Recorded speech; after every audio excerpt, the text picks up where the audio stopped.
Good evening, everyone. You're all very welcome on this beautiful evening to the Public Record Office of Northern Ireland, or PRONI, as we're usually better known. I am David Huddleston. I'm Acting Director of the Public Record Office and Deputy Keeper of the Records of Northern Ireland. And I extend a really warm welcome to you. I know it is very warm this evening, and we'll keep an eye on the temperature in the room. But you're all especially welcome to tonight's event, which is titled Ireland and America 250th Anniversary Perspectives, marking the upcoming semi-quincentennial of the US Declaration of Independence in 2026. So I extend a welcome on behalf of the Public Record Office and the Department for Communities. So this day, 250 years ago, the 15th of May, 1775, the Second Continental Congress was advising all the colonies to prepare for hostilities. The Congress started to draw up plans to defend New York City, and Richard Henry Lee proposed the establishment of a congressional army. A committee that included George Washington was established to discuss the army whilst they still looked for reconciliation with Great Britain. So it was very much the build-up to independence and the Revolutionary Wars underway. A couple of years later then, I'm going to turn to a letter from PRONI's own holdings, a letter from Dr. William Drennan, a Presbyterian from Belfast, but was working as a physician in Edinburgh at that time. And he wrote to his sister Martha, or he affectionately refers to her as Maddie McTeer, in North Street in Belfast, about the American victory over British General John Burgoyne at Saratoga in October 1777. And they're part of the Drennan-McTeer letters that are held here in PRONI, were published by the Irish Manuscripts Commission in 3 volumes, and full transcripts of all of those letters are now available in PRONI's online catalogue. So just to take an extract from that letter, William Drennan writes to his sister, "I congratulate the people of Belfast and indeed all mankind on the late victory over Burgoyne, and I charge you to give me a particular description of the manner in which the news was received by both parties with you. What a noble subject for a historical picture would the House of Commons have presented on that day when the ill-omened Germain, who was Secretary of State for Colonies, was obliged to publish news so dreadfully pleasing as this must have been to the minority. I am persuaded that the war will turn on this great event, and it is probable that future historians will date the fall of the British Empire from the 16th of October 1777, which is when Burgoyne ended up surrendering his forces to the Americans. And that letter was dated December 1777, obviously took time for the news to travel. That battle was a decisive American victory and a significant turning point that resulted in France entering the war on the American side. And those letters between William and Martha are full of details and discussion about what was happening across the Atlantic and contain their insights from a particular Belfast perspective. Looking forward, I hope that over the next year and the next couple of years, that archival discoveries and rediscoveries here across these islands and the United States will bring new stories and information to the forefront as we look at the links and impact of these events. More recently, in 2023, I was delighted that PRONI was able to display one of the few surviving original Dunlap broadsheets, an iconic document that declared the founding principles of the new American Republic and announced the beginning of the United States as an independent state. The Dunlap Declaration of Independence was the centrepiece of an exhibition with the Ulster Scots Agency that highlighted the contribution and impact of the Scots-Irish to American independence. And then just turning to this evening, I'm pleased that PRONI's been able to work with the Virtual Record Treasury of Ireland at Trinity College Dublin in planning today's event, and I want to give particular thanks to Dr. Joel Herman and to my colleague Stephen Scarth from PRONI. And I also want to acknowledge this evening's impressive lineup of speakers: Professor Ian McBride, Professor David Dickson, Dr. Patrick Fitzgerald, and Dr. Sophie Cooper, and we look forward to all your contributions. I have to do a little bit of housekeeping, and this is just to remind you about your phones. If you would please switch them to silent or switch them off, preferably. And there is no planned test of the fire alarm. So if the fire alarm does go, please follow the PRONI staff out through the main front, the entrance at the front of the building, and we will make our way to our assembly point. But hopefully that situation won't happen. Finally, I am delighted that Minister Lyons, who is also Keeper of the Records, can join us this evening. And I now invite the Minister for Communities, Gordon Lyons, MLA, to give the opening remarks.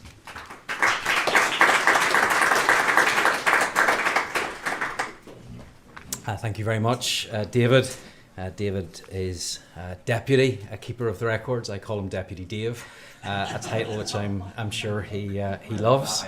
He loves it, so he tells me I'm his boss, so he has to say that. But it's great to be here this evening and to welcome you to Ireland and America 250th Anniversary Perspectives. It's an honour to launch this event, the first in a programme led by the Department for Communities to celebrate the 250th anniversary of the United States Declaration of Independence in 2026. I'm also delighted that the US Consul General James Applegate is here with us this evening. James, can I thank you not only for being here, but for all of the work that you do on behalf of the United States. And he works very, very hard. We bump into each other frequently because he is out and about throughout communities in Northern Ireland, and we're grateful for his work and for his friendship. So thank you very much for being here this evening. But of course, the semi-quincentennial is more than a milestone. It's a chance to shine a global spotlight on Northern Ireland's unique role in shaping the United States. From the rugged shores of Ulster to the new frontiers of America, Ulster Scots and Irish migrants left an incredible mark. They helped to forge a nation, contributing to its government, its civic life, business and culture in a ways that still resonate today. And consider the signing of the Declaration of Independence in the Pennsylvania State Capitol now, Independence Hall, which I've been to a number of times, and think of what it must have been like during those hot summer months as all of those men gathered together to sign that document. And at least 5 of its signatories, Thomas McKean, James Smith, George Taylor, Matthew Thornton and Edward Rutledge, had direct Ulster roots, some of them being born here in particular. And I think of John Dunlap as well from Strabane, County Tyrone. He printed the first copies in the days that followed its signing, while Charles Thompson from Upperlands in County Londonderry, he was the secretary to the Continental Congress, and he also designed the Great Seal of the United States. And I'm now told that remarkably 20 US presidents trace their lineage to Ulster Scots heritage. When I was out in America a few months ago, PRONI had been informing me that we had 17 presidents. We've gained 3 over the last few months. Who knows how many there will be by the time we reach the 250th celebrations next year. But that is impressive. And they're not just historical facts, they're stories. Stories of courage and ambition and legacy that connect us across centuries and across continents. To honour this shared history, my department is rolling out an ambitious programme of lectures, exhibitions, conferences and document exchanges between Northern Ireland and the United States, and that will be backed up by £250,000 worth of funding. And these initiatives will bring our past to life and strengthen the bond between our nations. And I'm especially proud that this first event is being hosted by PRONI, home to thousands of documents that tell the personal stories of those who left Ulster for America. Last year, I saw some of those records firsthand. Letters, diaries and ship manifests that capture the hopes and hardships of those that used to walk this land. And those documents are a living link to our past. Later on this year in 2025, PRONI archivists will travel to the United States, working with the National Archives and the Library of Congress and other institutions to unearth and share even more of these treasures. And that research will fuel public exhibitions, educational programs and events that deepen our understanding of Northern Ireland's role in the US 250 celebration.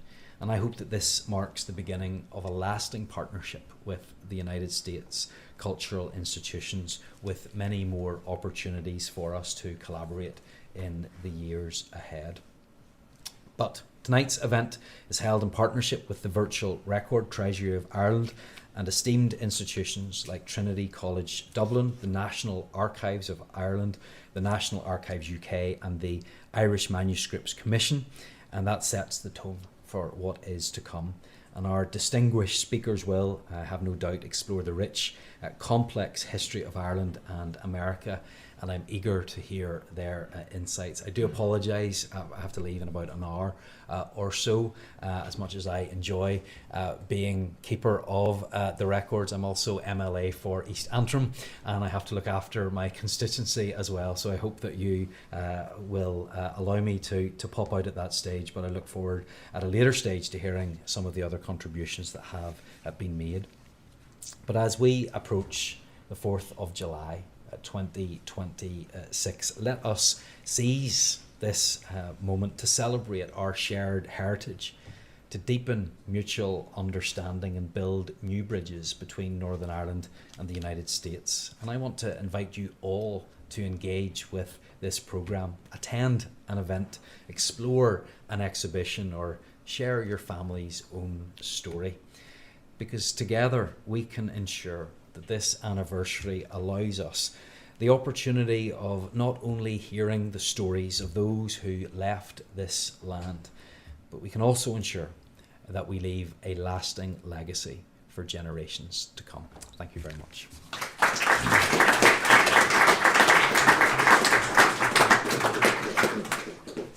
Thank you very much, Minister. I'm now going to invite James Applegate, US Consul General in Belfast, to come and give some opening remarks.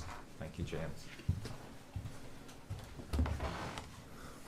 Minister Lyons, distinguished guests, it's an honor to join you here this morning on what I'm sure will be the first of many exciting events over the coming year. America 250th, I know by Northern Irish standards and Irish standards that's brand new, but we're very excited about it, so please humor us.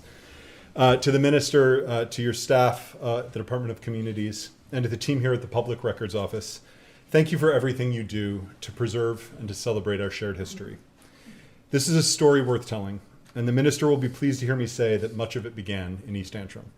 I know you love everywhere equally, but let's be honest.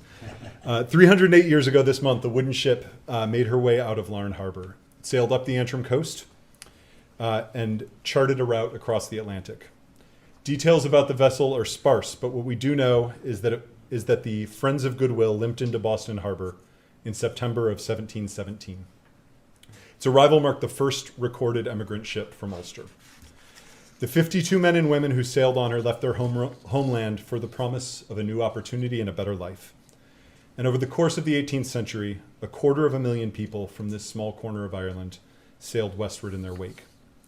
It was a perilous 8-week journey, but for those early waves of immigrants, even greater challenges were to come. Shunned from the cities, they followed paths over which Native American Indians had hunted and traded. Their backgrounds were humble, and their accomplishments were extraordinary.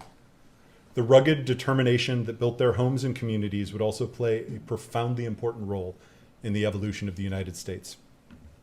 Bitter experience of religious discrimination and economic deprivation shaped their disdain for oppressive central authority. It also galvanized their support for the principle of egalitarianism. So when conversations across the colony turned to the rights of individuals and the role of government, there was one direction of travel.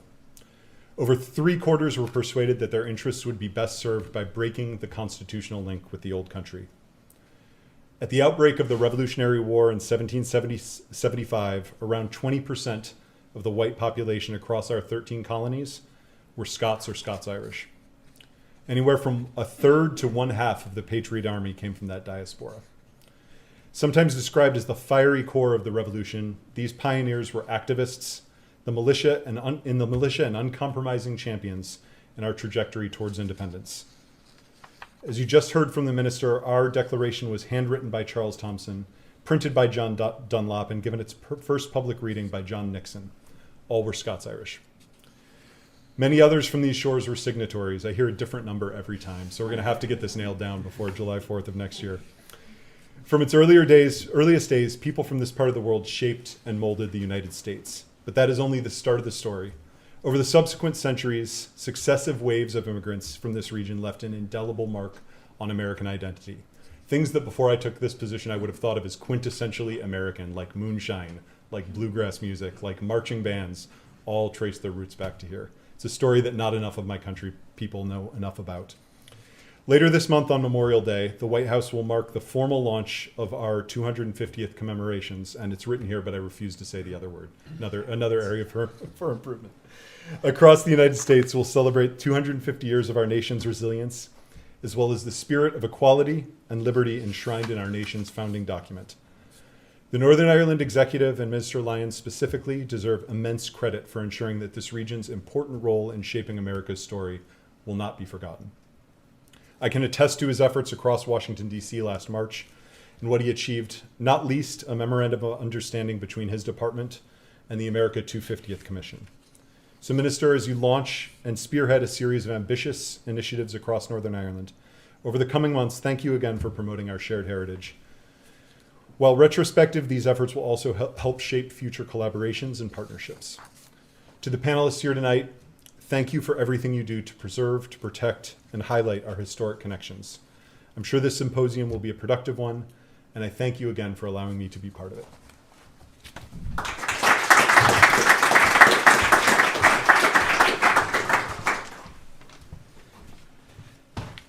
Thank you so much, David, and to the Minister and to the Consul General for those opening remarks. My name is Joel Herman, and I am a research fellow with the Virtual Record Treasury, focusing on Ireland and on Irish records during the period of the American Revolution and up to Union. The Virtual Record Treasury is an all-island and international research program supported by the Irish government, and it's working to digitally reconstruct a magnificent archive, the Public Record Office of Ireland in Dublin, which was destroyed over 100 years ago at the Four Courts. And we're delighted to be collaborating with PRONI, one of our 5 core partners in this event, and it's also my great pleasure to introduce our keynote speaker this evening. Ian McBride is a leading voice in Irish history. He is Foster Professor of Irish History at the University of Oxford and has written widely across a number of periods and on a number of different topics. Much of his work is focused on the history of 18th century Ireland, including his book, Scripture Politics, which spoke to the complexities of Presbyterian radicalism towards the end of the 18th century, particularly from the outset of the American Revolution and up to the 1798 rebellion. More recently, he's turned to Jonathan Swift and Empire in articles in Past and Present and 18th Century Ireland, and he has other work forthcoming on the subject. His survey, 18th Century Ireland, the Isle of Slaves, is the perfect starting point for somebody who would be interested in gaining a better understanding of the period. And he's soon to return to a project on the penal laws, and it's going to change our understanding of the penal laws, I think. But tonight, as we reflect on the connections of the Irish and American past and the entanglements of Irish and American past, he's going to speak to us about Ulster, Ireland, and the American Revolution, and I very much look forward to hearing what he has to say. Ian, over to you. Thank you.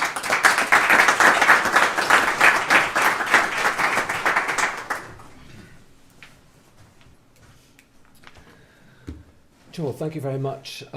It's a pleasure to be here, and a pleasure to be back in PRONI, where I learned how to do historical research.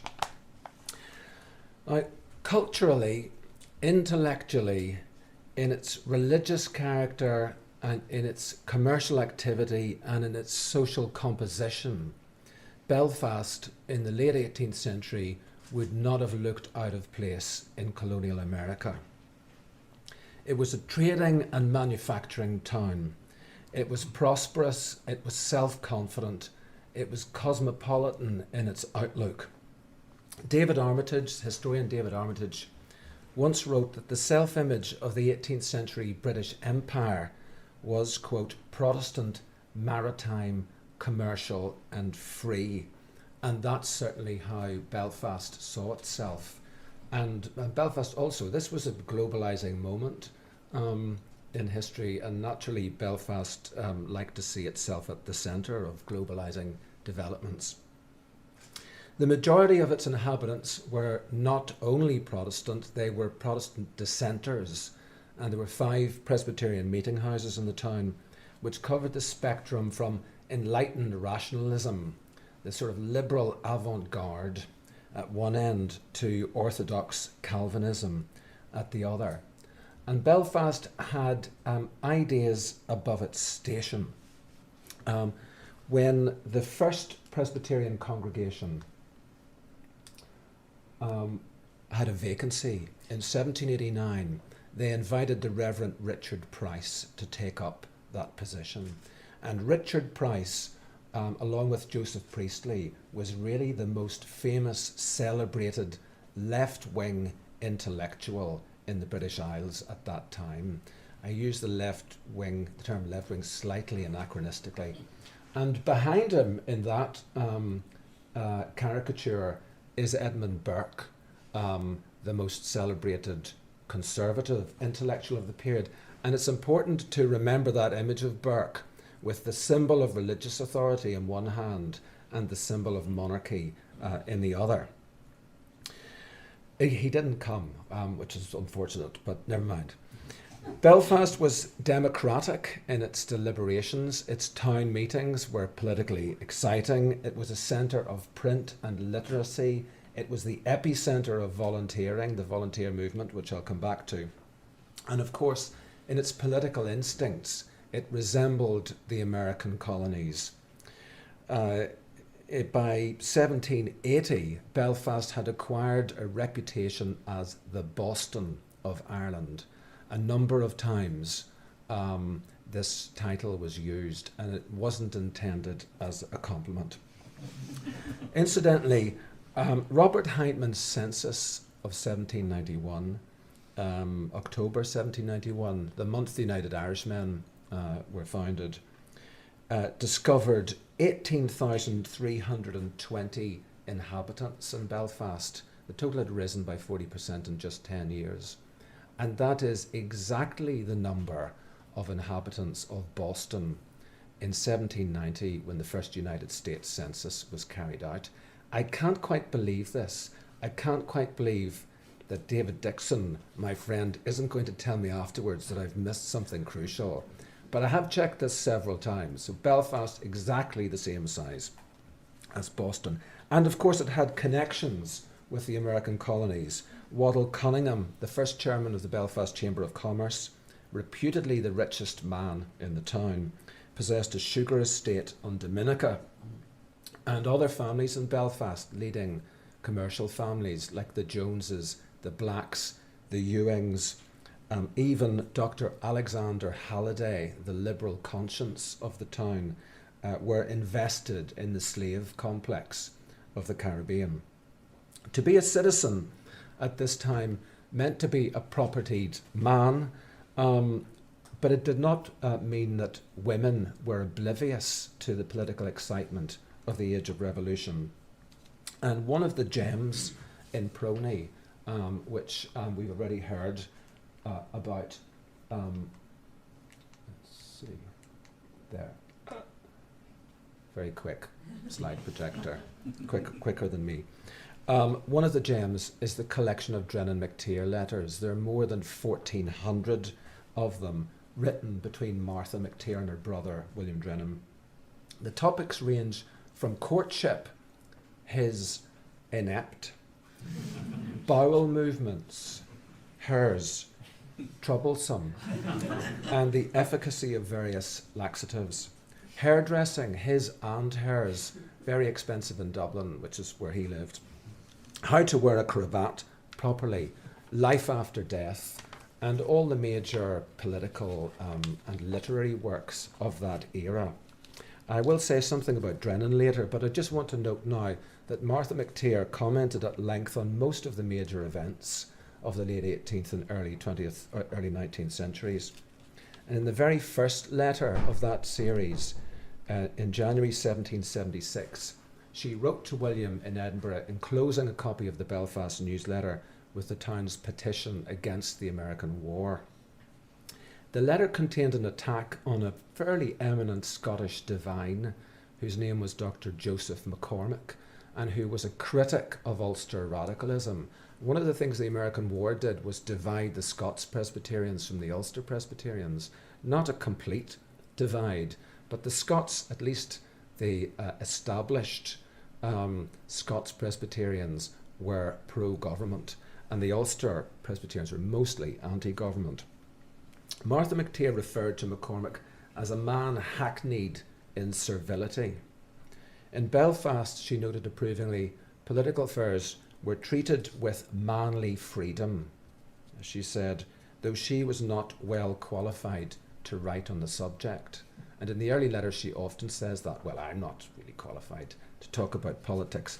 But in the next letter, she recommends Richard Price's book, Additional Observations on the Nature and Value of Civil Liberty and the War with America, before asking what weak, quarrelsome, proud female could have made a more wretched figure in politics than the king and his ministry have done.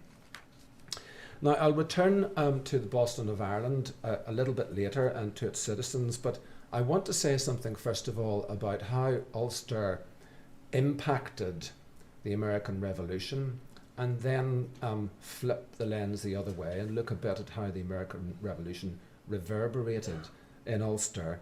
And some of this is about ideas, because the American Revolution was a revolution of the mind. It was a revolution of the imagination. So it's important to come to terms with the ideas that were involved. So, to be accepted as legitimate, our constitutional arrangements must be based on popular consent. That's an idea that goes back in the English-speaking world, goes back to the 17th century, to the English Civil War, to the Glorious Revolution of 1688. It was championed in the 18th century by a number of reformers and radicals who were sometimes known as Commonwealth's men, Commonwealth being another word for republic, but also a word for state. It means both things. Among the boldest of those political writers was Francis Hutcheson, the Scots-Irish philosopher, who taught that the only just means of establishing a government was by a voluntary deed of the people. That's the way that he put it. Hutcheson was a hugely charismatic lecturer at the University of Glasgow, which was a major centre of the European Enlightenment. His students included the pioneering political economist Adam Smith, who was inspired by Hutcheson to study the science of man, as he called it, which included, of course, the analysis of economic behaviour. And next year is also the 250th anniversary of the Wealth of Nations. Around a third of the students in Glasgow at that time were Ulster Presbyterians, excluded from Trinity College Dublin because of their denomination, their refusal to conform to the established church, and described in the matriculation album at Glasgow as Scoto Hiberni, the Latin term for Scots-Irish. Now, Hutcheson regularly visited his friends and relatives in Ireland. Most of them were clergymen of the New Light persuasion, New Light Presbyterians, self-consciously progressive thinkers like John Abernethy and James Ducal of Dublin, and the Reverend Thomas Drennan of Belfast, of the Rosemary Street First Belfast congregation.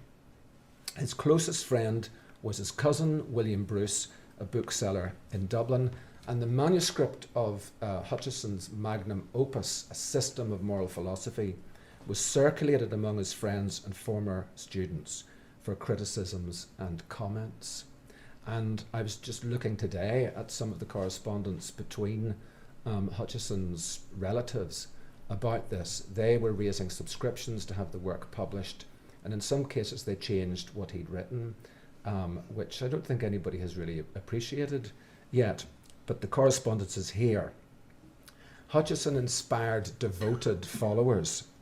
In Geneva, one of the Bruce family was dismayed to find the inhabitants, I quote, equally ready to embrace the doctrines of Mr. Hobbes as those of Mr. Hutcheson, Hobbes being the much more important philosopher and formidable philosopher, but politically on the wrong side, a defender of absolute government.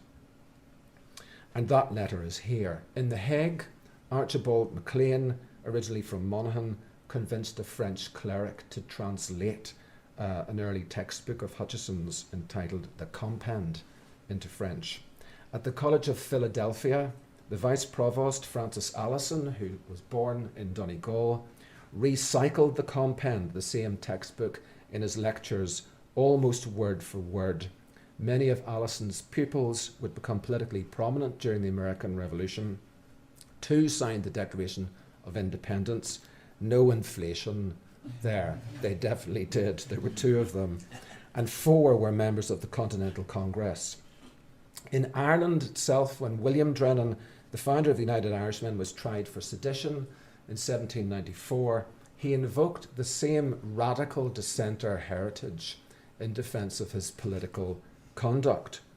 And he said, "I am the son of an honest man, a Protestant dissenting minister in the town of Belfast, the friend and associate of good, I may say, great men of Abernethy, of Bruce, of Ducal, and of Hutcheson." By the 1790s, by this point, Hutcheson's themes, the necessity of popular consent, the right to resist tyranny, and so on, had been turbocharged by the drama of the American and the French revolutions. Now the people stood in direct confrontation to the pillars of the old order, and the pillars of the old order were monarchy, aristocracy, but also the church, the principle of established religion. The Anglican Church was woven into the political fabric of the nation.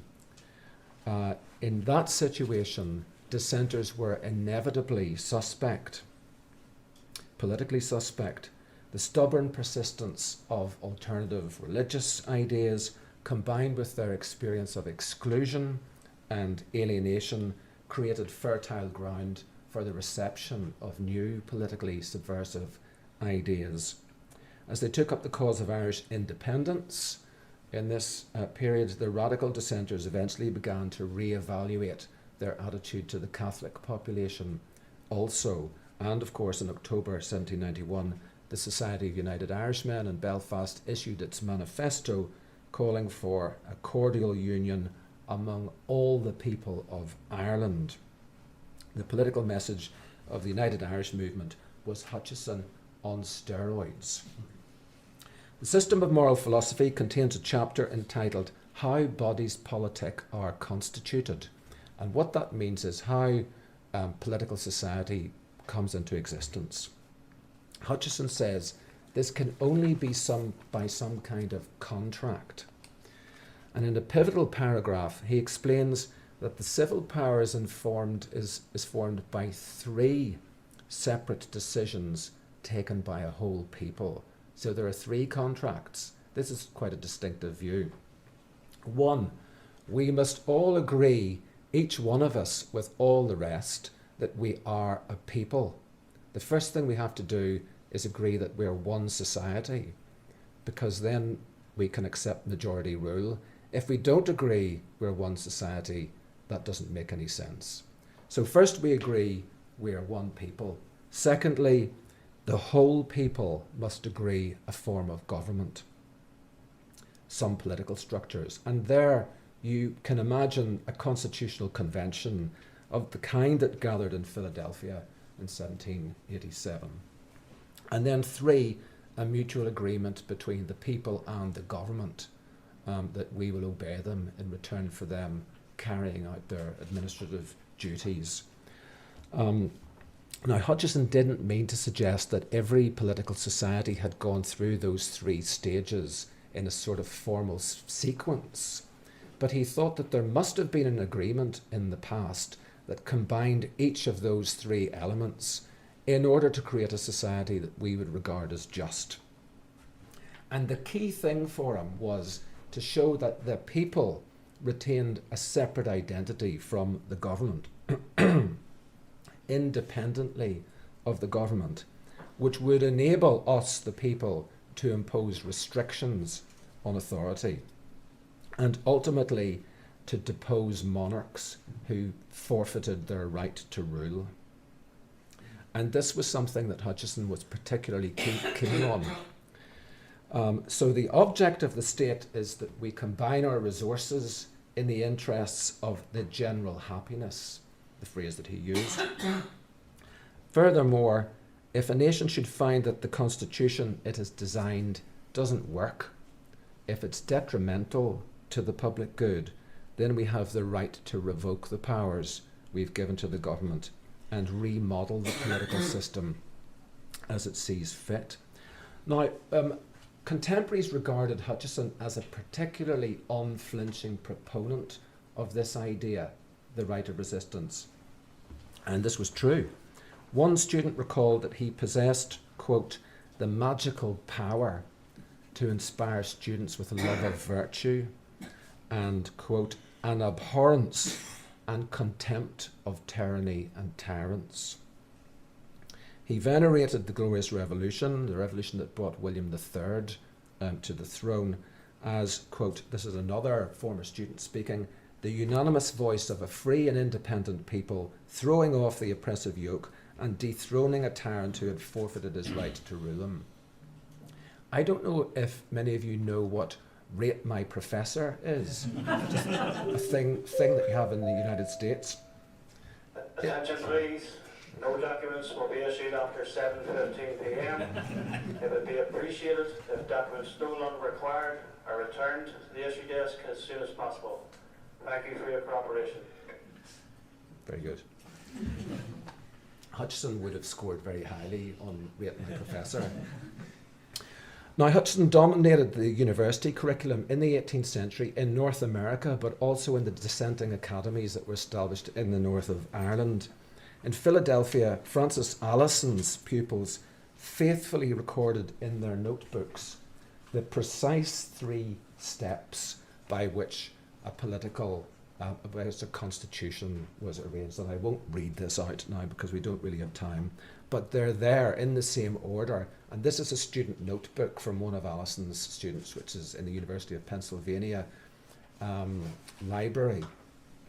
So we know that this stuff was being taught very, very directly in North America. We know that Allison's students were told that they retained the right to rebel against governors who violated the fundamental laws. We know that although conservatives warned, if you teach this kind of thing, it's going to promote disorder, might even incite rebellion.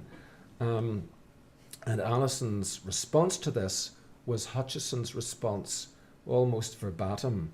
And that was, the history books are full of examples of societies being trampled over like slaves, but there are very few examples of revolutions. And you have to wonder whether he turned those words over in his mind in 1775, because that year Allison was chosen to pen a letter from the Presbyterian ministers of Pennsylvania to their brethren in North Carolina, urging them to defy the British Empire and comparing the rebellious American colonists to, I quote, our forefathers that fought for liberty at Londonderry and Enniskillen in James II's time. So, and Allison is an important figure in mobilizing Presbyterian support for the revolution. Now, up to 1776, the story of how political communities came into existence was a thing of philosophy treatises.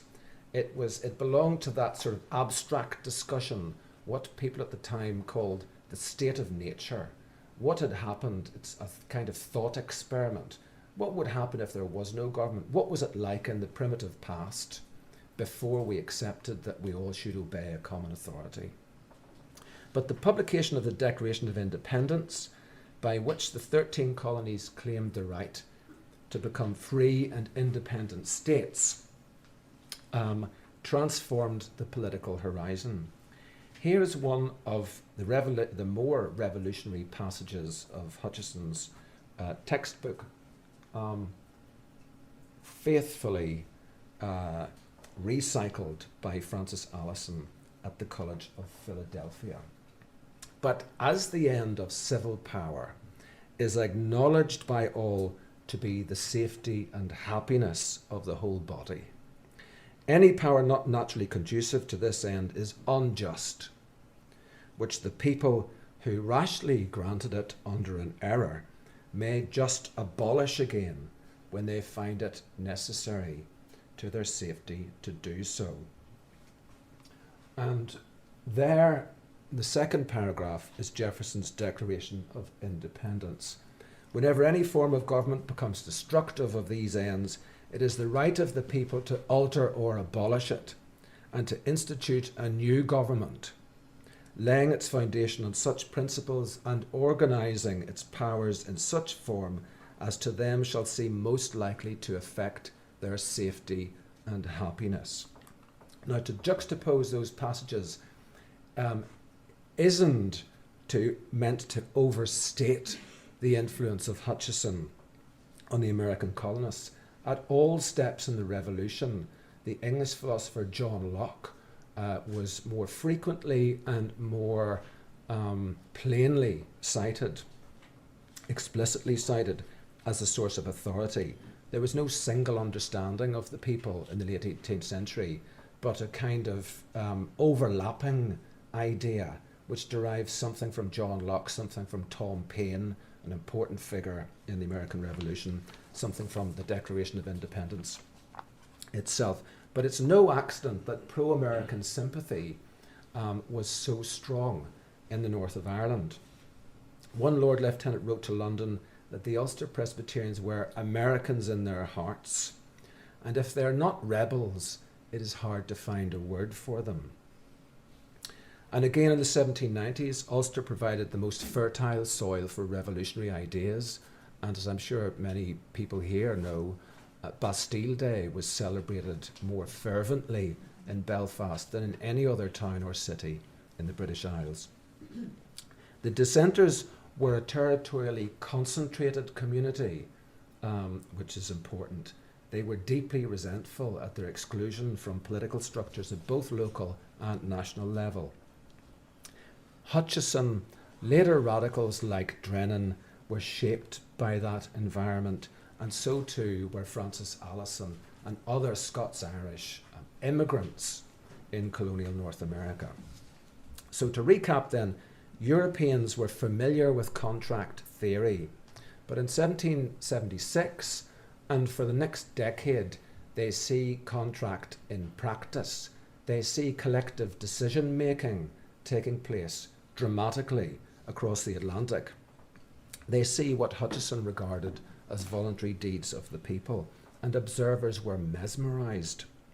On state anniversaries and fast days, the Presbyterian clergy preached sermons on the origins of civil society, on the right of resistance to tyranny, and so on. And those secular themes were intertwined with distinctly Presbyterian emphases on the right of private judgment and the doctrine that Christ is the only king and lawgiver in the church. Now, Scotland's Reformation, from which Ulster Presbyterianism comes, was a radical, the terms the historians use are, it was a radical Reformation rather than a magisterial one. And what that means is it came from below rather than being imposed from above.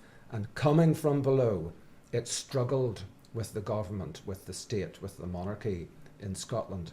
And it developed this strong emphasis that the spiritual kingdom of the church must be completely separate from the civil kingdom of the state, of the civil magistrate. The interference of human authorities in that spiritual kingdom was regarded as a usurpation of Christ's sovereign power. The machinations of those human impostors were sometimes described as priestcraft. They were sometimes described as popery. For the learned commentators who studied the prophecies in the books of Daniel and Revelation, they were also described by another name, the name of Antichrist.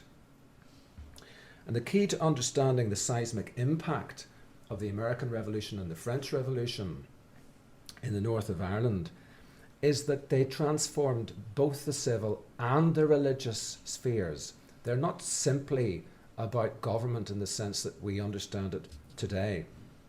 So in May 1771, here's another PRONI letter. It's from Thomas Clark, who was a seceder, Orthodox Presbyterian from Cahans.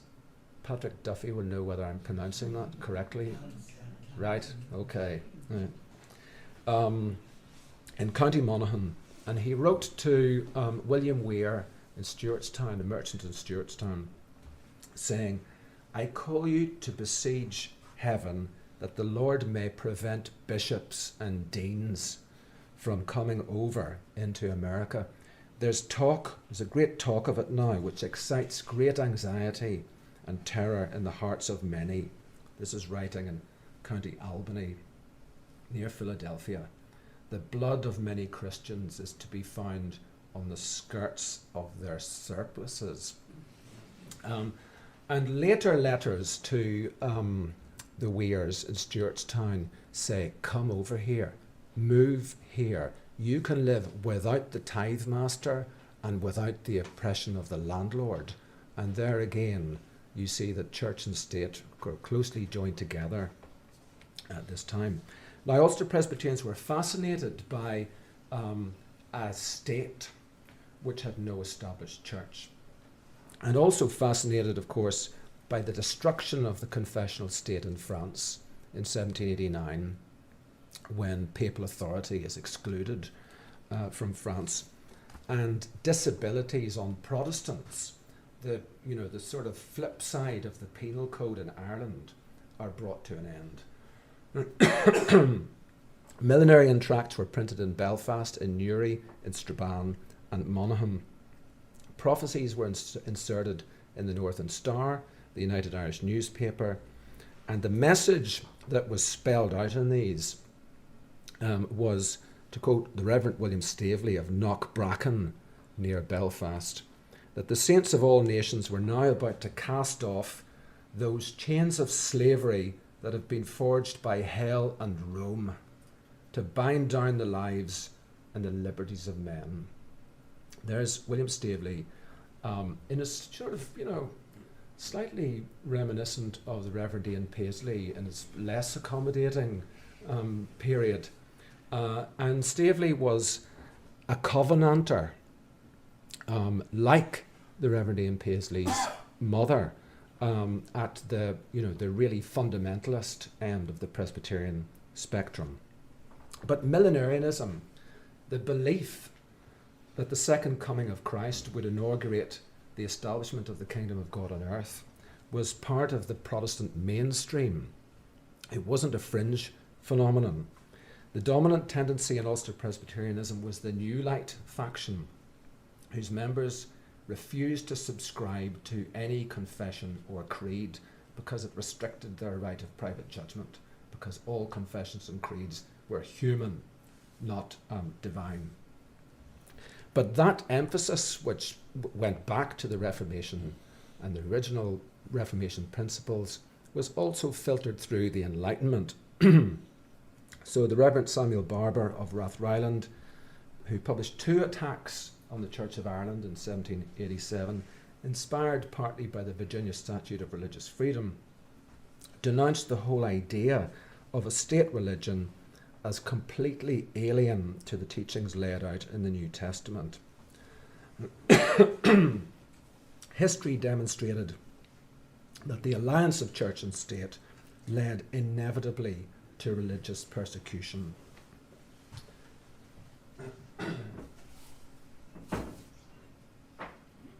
Just spotted some water at exactly the right moment.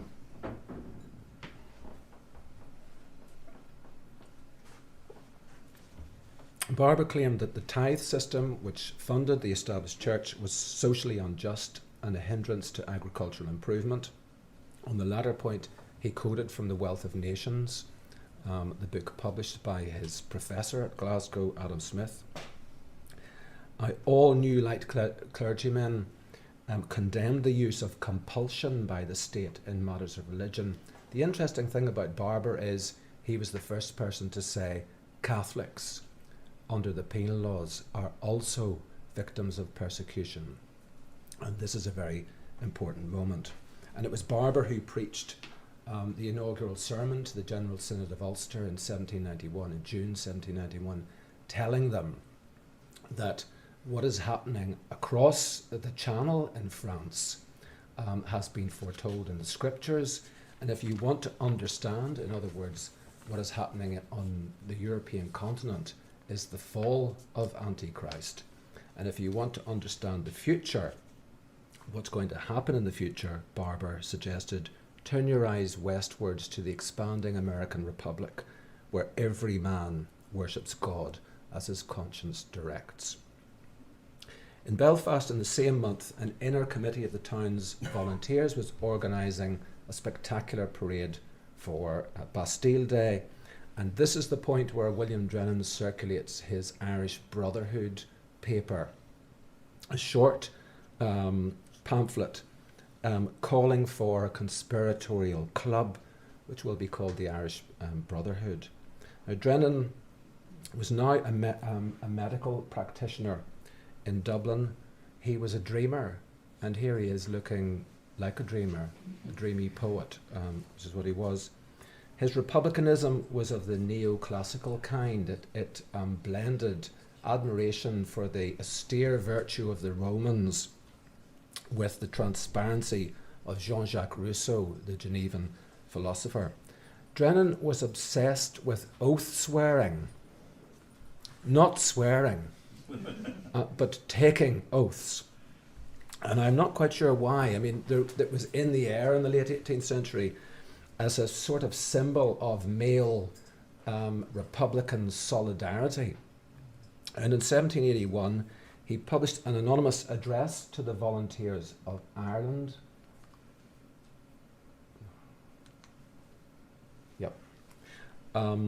Which recommended an oath to be taken annually by the volunteers, pledging themselves to maintain with their lives the power of making their own laws. And there's a line from that oath to 1791 to the paper he circulates then that says, "We will take an oath," which becomes the test of the United Irishmen. In the late 18th century, as so often, war was the instrument of mass politicisation, and the background for this is the raising of the independent army of Irish volunteers, concentrated in Ulster, formed to protect Ireland when British troops had been transferred to the American colonies.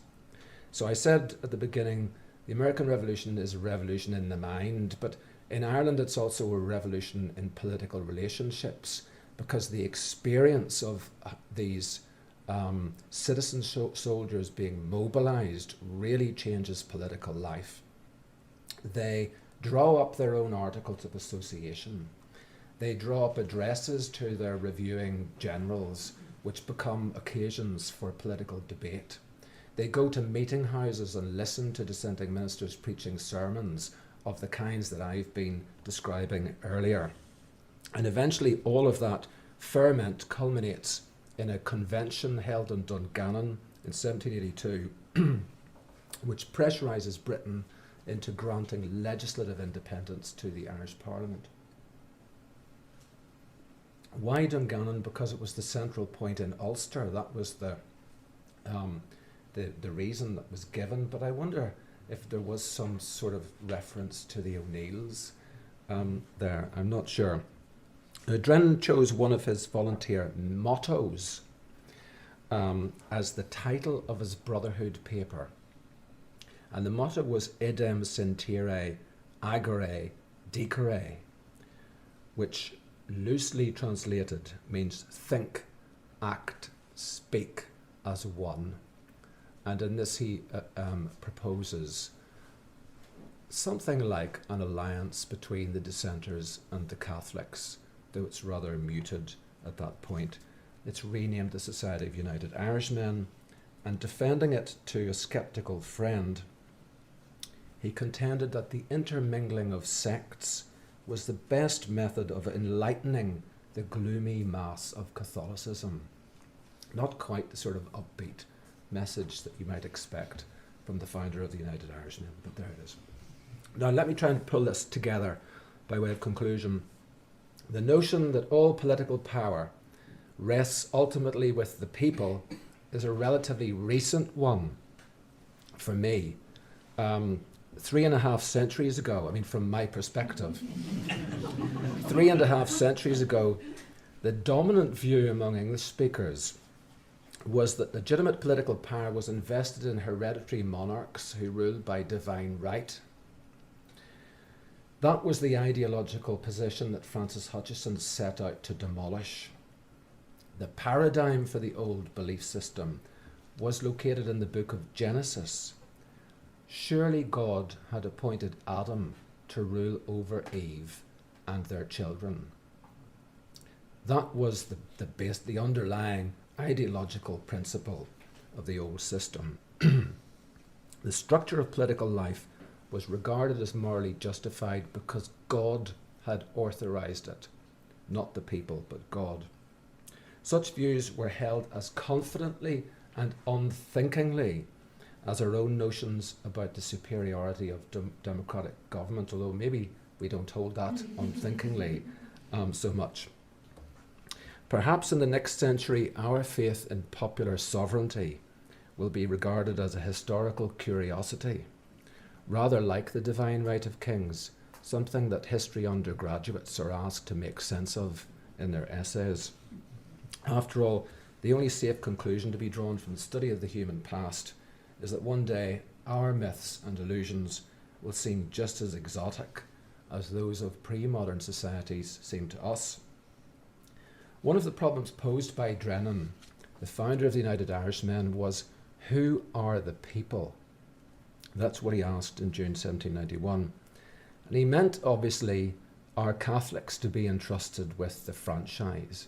Does the Irish people include the Catholic majority? And the Protestant reformers rather assumed they would dictate the terms of assimilation for Catholics. So there was the religious question, who are the people? There was a gender question. Drennan was the only United Irishman to consider the possibility that women should exercise the vote. In 1793, they produced their plans for parliamentary reform, and only one United Irishman hesitantly broached this view. The Declaration of Independence itself struggled with related questions of inclusion and exclusion. It spoke on behalf of one people, but who exactly did Jefferson have in mind? Certainly not the merciless Indian savages who are described later on in that document. Nor did they mean the 500,000 people in the new United States who were enslaved. The modern notion of self-determination, inspired partly by the American Revolution via President Woodrow Wilson, raises another one of those questions: who is the self that determines? What happens if there are two selves intermingled in the same political space, and what one of them determines is not the same as what the other one determines, which is a problem that people in this room are old enough to remember, in many cases, I think, being a big issue in Ireland. So none of those theorists, incidentally, thought of the people in terms of culture or ethnicity or nationality. All of that came much, much later. So democracy, which we think of as a solution to political problems, in many cases is a way of reframing political problems. In our efforts to improve democracy, which is not enjoying a moment of peak health at the moment, it's worth understanding better what happened in Boston 250 years ago and what was happening in the Boston of Ireland, whose inhabitants Wolfe Tone called sincere and enlightened republicans. Thank you for your attention.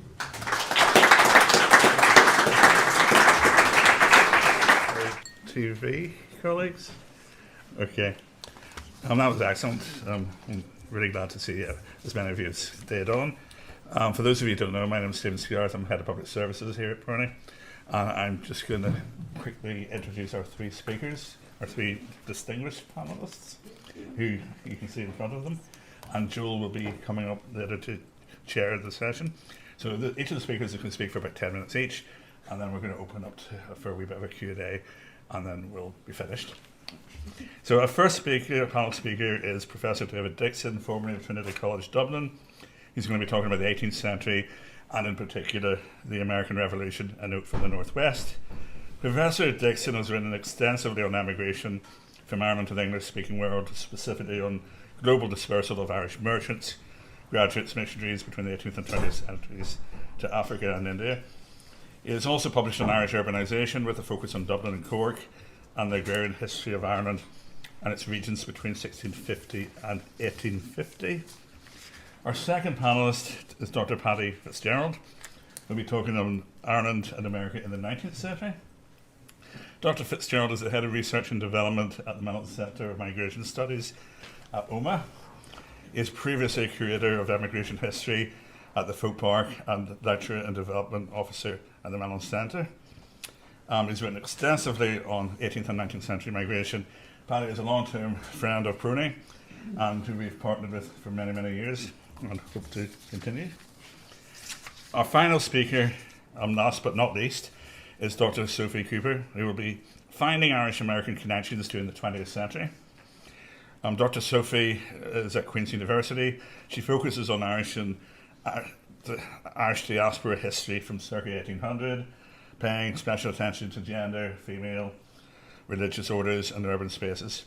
Sophie was awarded the ACIS Lawrence McCaffrey Prize for Books in Irish America in 2023, and she's currently the Secretary of the much distinguished Ulster Society of Irish Studies, who have a programme of talks which you should all go and attend. So I'd like to invite David to come and speak to us. Thank you.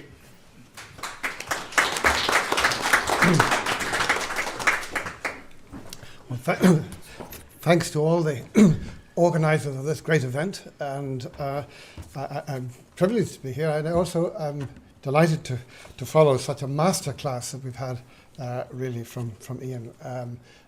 My own comments are rather more granular and specific, and I was taking the invitation to try and think how have things of an archival nature influenced what we might say about Ireland, or specifically Ulster and America, Ulster and the American Revolution. So I think I officially have 10 minutes, but I'm saying they're 10 Irish minutes. Patrick Griffin, the American historian, has suggested that for 18th century migrants from Ulster, America had already become a part of their imaginative world, and that the Atlantic was already less a barrier than a highway. Not sure. This can only be inferred rather than demonstrated, for despite the scale of Ulster-American migration in the 60 years before the American Revolution, its archival imprint is quite limited. And indeed, the transmission of private letters via merchant vessels was limited and erratic. The standard works on pre-1775 migration that by my namesake R.J. Dickson relied almost entirely on newspaper sources. And indeed, we can find relatively few emigrant letters or business papers here or elsewhere to bring life to that transatlantic saga. Here is a transcript, which I just leave on the screen for a moment, of a journal in an American library in Albany, of one Charles Clinton, emigrating with his family from County Longford back in 1729, and it documents their cataclysmic voyage from Dublin to the Delaware, with the 100 names of those who died during the 4-month journey, presumably from typhus or dysentery or smallpox, many of them children, including his own and his wife. In other words, a horror story. So when we think about the migration in those small ships in the pre-revolutionary days, it was a voyage, a prospect that certainly could carry enormous risk and disaster. Now, we can, of course, as many, I'm sure here, know, turn to that superb compendium of letters collected and edited by Kirby Miller and others, Irish immigrants in the land of Canaan, in which pre-1783 letters are included, but very few of them actually come from PRONI or indeed from any archive here or in Britain. There are, however, a few, 3 or 4 small groups of letters, of immigrant letters in PRONI from around the time of the American Revolution. We've already heard from Ian of one of them, the Weirs, incoming ones to the Weirs of Stewartstown, and I just mentioned those coming to the Greers of Dungannon, which reveal private reactions to the coming of war. In the case of some of the Greers correspondence, it was a visceral loathing of the revolution and its supporters for turning on the powerful, pacific, largely loyalist Quaker community in Philadelphia. Thus, one John Greer writes from there to Dungannon in January 78, quote, "We are now relieved by the arrival of the King's troops in this city, relieved from the oppression of the most tyrannical set of beings that ever was permitted as a scourge to a once free and happy people." We might just say that that loyalist story needs retelling, perhaps. But I want to focus on the northwest, on Derry, Londonderry hinterland, not least because of the central role that the region played as a nursery of migrants before and after the revolution, and as the birthplace, as we've heard, for a striking number of leading figures in the revolution. But I want to begin with something more prosaic, an unlikely source.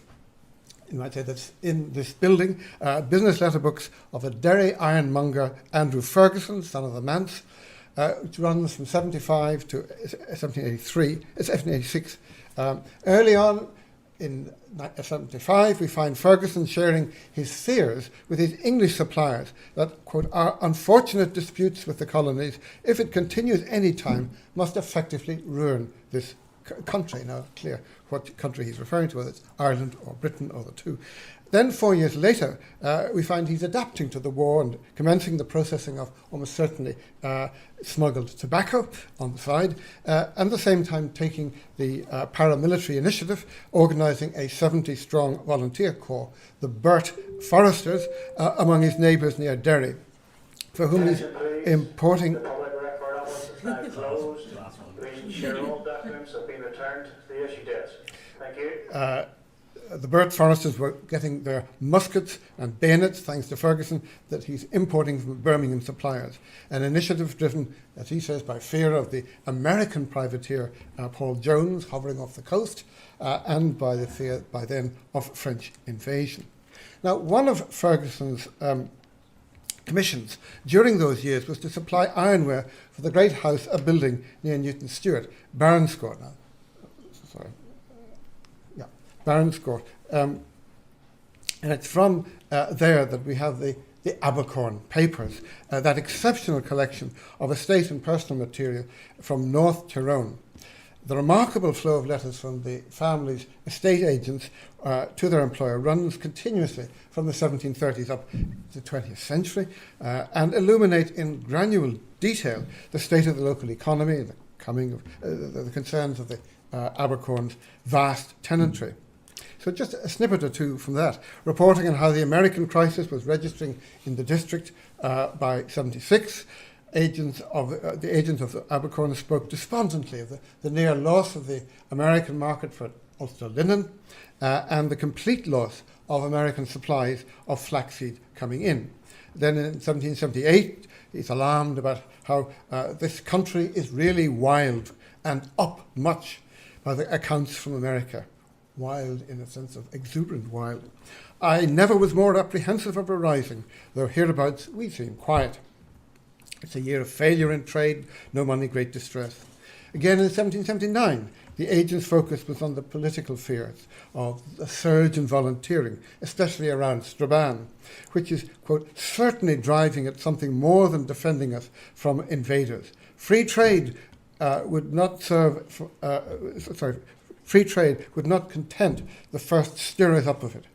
The two companies of this town declare they wouldn't take orders from a man born in England.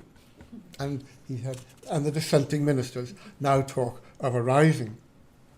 And I just wanted to highlight, but not linger, on a document that the virtual Treasury has uploaded from the Abercorn papers. It's a letter written 18 years later by Dr. William Richardson to the then Marquess of Abercorn, recalling the polarisation of local politics across Ulster in the late 1770s, and how the progress of American doctrine has excited fresh discontents by the discovering of new grievances. I mean, a thoroughly jaundiced view of what had been happening.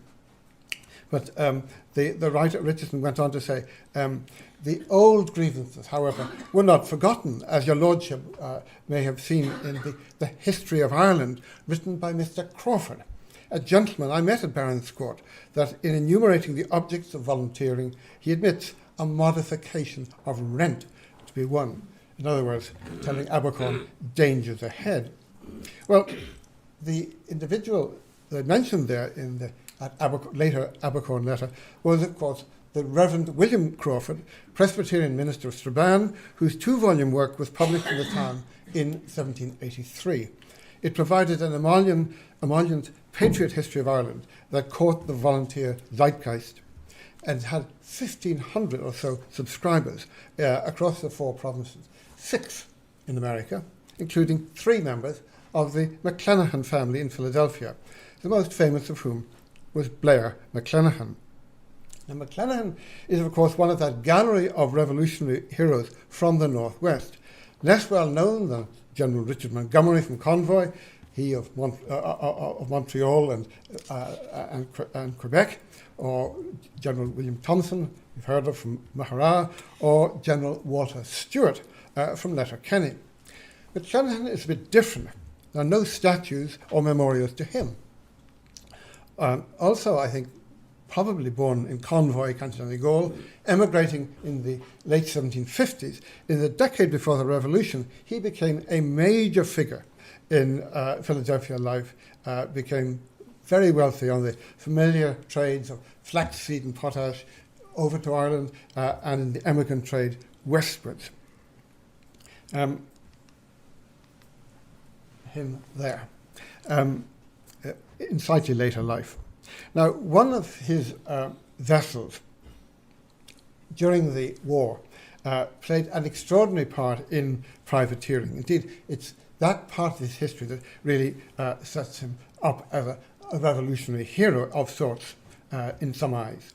One of these vessels, the Holker, a 500-ton giant, captured upwards of 70 prizes, principally British vessels in the Caribbean, making him one of the wealthiest figures in Philadelphia and the largest financial contributor in 1780 in the city of Philadelphia to fund the Continental Army. I'm just going to grab H2O, thank you. Now, the war was really good for Blair McClenaghan, and a high point must have been the marriage of his 17. So that's one of the few images we have of American privateers at work. That's the larger vessel on the far side there. This is in Halifax in 1781. We don't, as far as I know, have any images of the Holker, Blair McClenaghan's own vessel, which sank just at the end of the war. But anyway, the point I'm trying to make is, here we have one Ulster, one Donegal figure who made an enormous fortune during the war. He had an open purse then, and we know really too little about his business. But here we have the rather fine image of his 17-year-old daughter, or perhaps she was 18 at that stage, who married the future General William Stewart from Letterkenny, a real Philadelphia wedding during the war. So McClenaghan had an open purse, and we know that he based a lot of his activities during the war on the French island of Martinique, not a lot more than that, and there hasn't ever been a decent study published of him.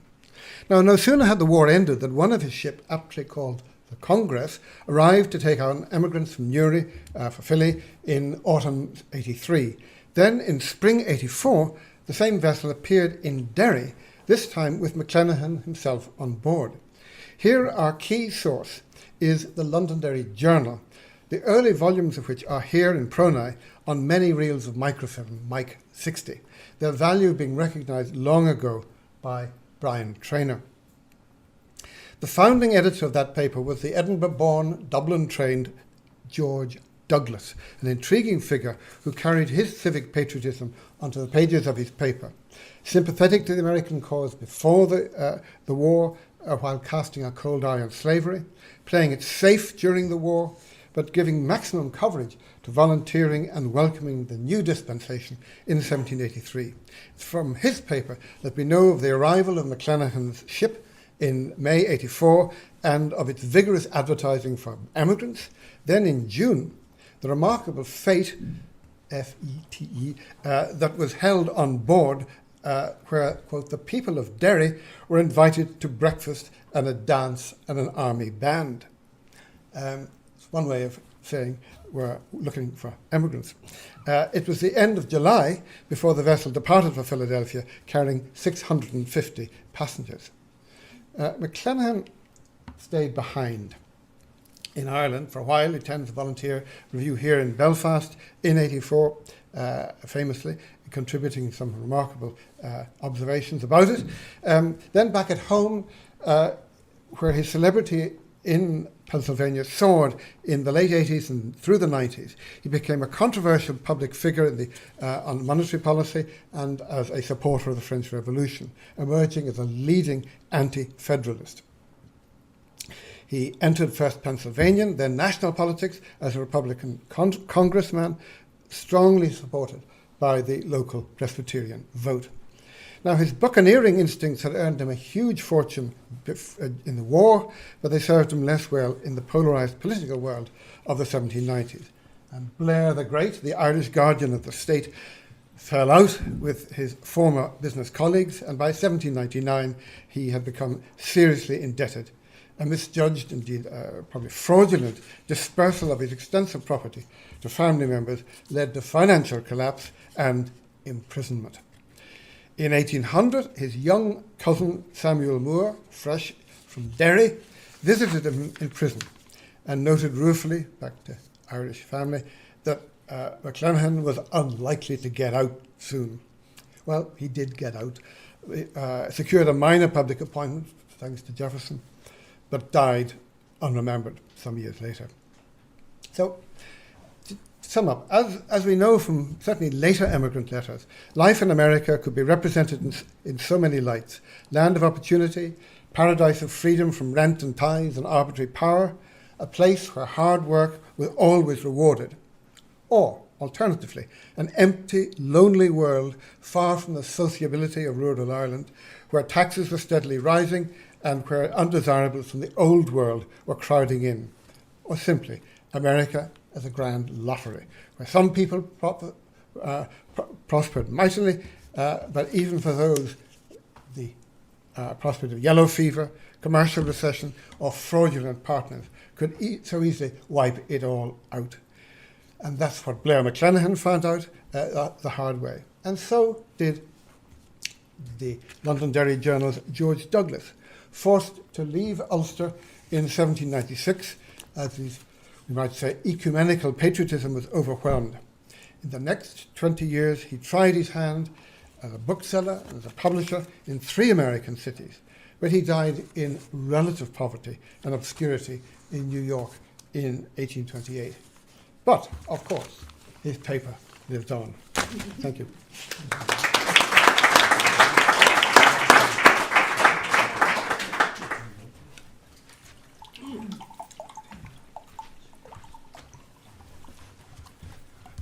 Oh, thank you. Good evening, ladies and gentlemen. Two preliminaries. I'm going to read from cards to keep the show on time. Joel will be relieved to know.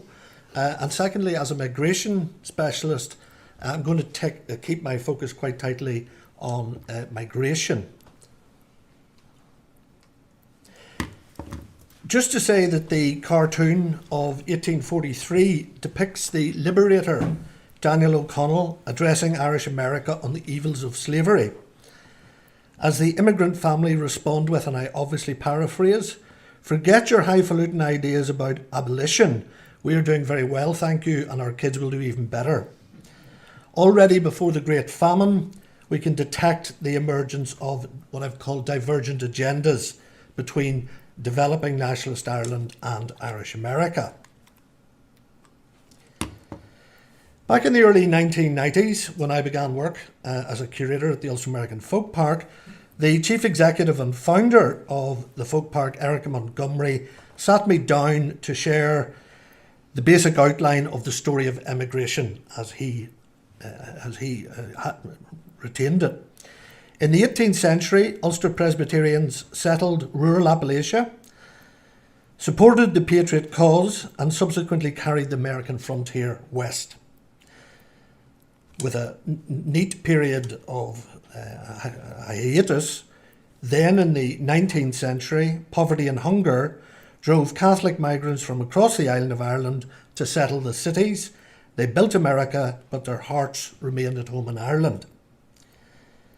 This simple two stories model, I would argue, always obscured and distorted the actual experience much more than it enlightened.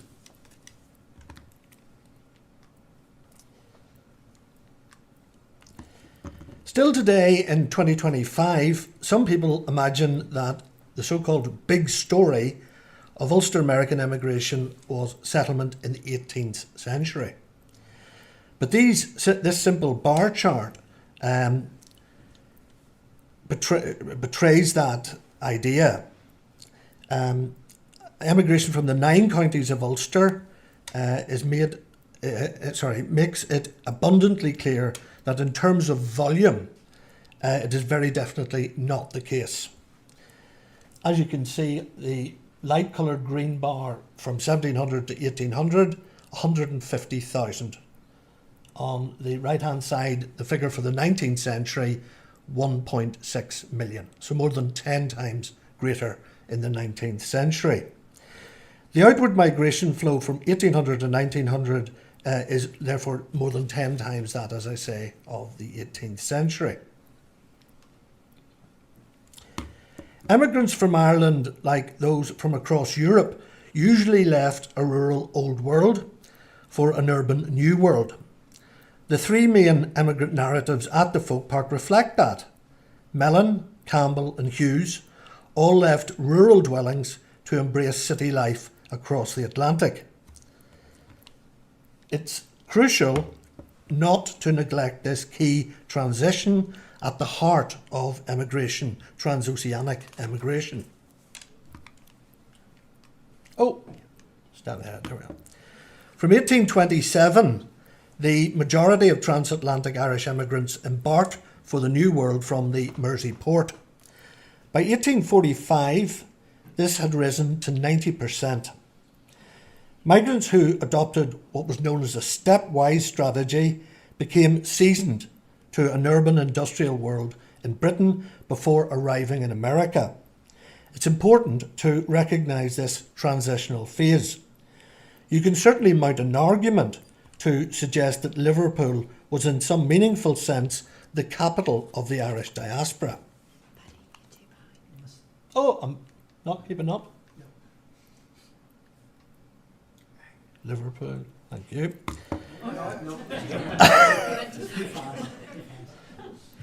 That's me own. It's rather temperamental, is that right? Yeah. Yeah. The Weir papers here in the Public Records Office, and I obviously was interested in the 1771 reference to William Weir. I suspect we'll be very surprised if there's not connection. The Weir papers here in PRONI contain several emigrant letters which reveal contact between William and Ella in Liverpool, their mother Sarah at home in Stewartstown, County Tyrone, and the other brother Silas in Philadelphia. As early as the 1790s, textiles and provisions were exchanged between the three sites. Anything but subsistence farmers, the Weirs were products of the linen economy and highly commercial people. The Great Famine diaspora marked the high water mark of emigration from Ireland and from Ulster. The notion that prosperous northern Protestants were somehow insulated from famine continues to evaporate in the face of mounting contrary evidence. Nonetheless, it's clear that bitter memories fuelled animosity towards Britain across the post-famine diaspora. Following the adage that all history is family history, the grave is that of John Harvey, my maternal great-great-grandfather, who, as a Presbyterian smallholding handloom weaver, died on the 3rd of December 1846 and is buried at Tullylish Presbyterian Graveyard. Between the census of 1831 and that of 1861, clearly encompassing the famine years, the Catholic proportion of the population of Ulster declined by 19%, almost a fifth. But if you look at what happened in the same time frame to the Presbyterian segment of the population, it declined by 18%. So in demographic terms, there's really very limited difference. Oh, jumping again. A full generation on from the diaspora revolution, if we can give it that grand title, of the early 1990s, we still need to improve our capacity to read North America as a single integrated space. So many real migrants cross between the Caribbean and the American colonies, or between Canada and the United States of America. Ireland's precocious national education system from 1831 underpinned emigration in so many ways. Literacy in English prepared emigrants destined for the English-speaking world. Over 99% headed to English-speaking destinations. American immigrants were never a representative sample of the Irish population, almost always with higher educational attainment than the average. Education was the great elevator in Irish American life, and obviously key to the flow of immigrant correspondence, which remains the jewel in the crown of PRONI's private record collection. Mass military service in the Civil War, 1861-5, arguably aided Irish Catholic integration into American society, and recruitment to the military helped ethnic mainstreaming.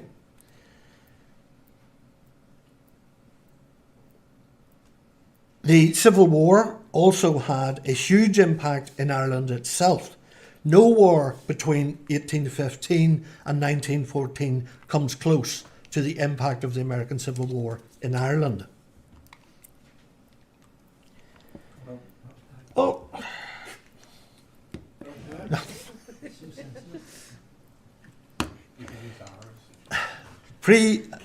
Pre-famine migrants were more likely to cross the ocean as part of a family group, often from what contemporaries would have called the snug farming class, particularly in Ulster. Post-famine migrants tended to make the passage as young adults, and by the 1870s the majority were female. The emigration flow from Ireland stood out within the wider European comparative context because its gender balance was consistently even, and the consequences were certainly debatable yet pervasive. What would Ireland or Irish America have been like if all these Bridgets had remained at home, we might ask?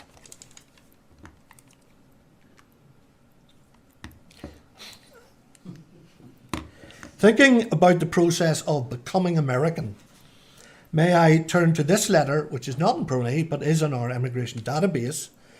And here, Annie Hagan, who's now in downtown Manhattan, writes home to the sister Mary in Dungannon in November of 1883 and writes as follows.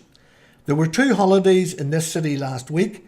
One of them, James, the brother, and I went down to Jersey City, spent a nice day in B. Homes. On our way going, James says to me, you will be a Yankee after this day. There is a joke in this city that you're never a true Yankee till you've been down to Jersey City.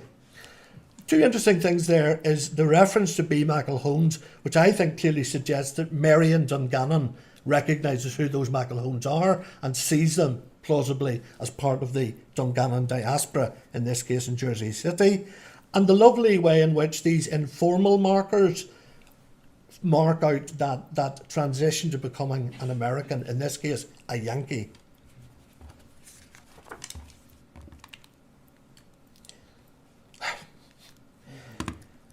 From 1845 on, about $2 million per annum is estimated to be being transferred from America to Ireland. Money was often invested in further chain migration by family members, but it also allowed outdated practices to be sustained, particularly in the rural West. Ireland arguably grew used to expecting assistance from the diaspora.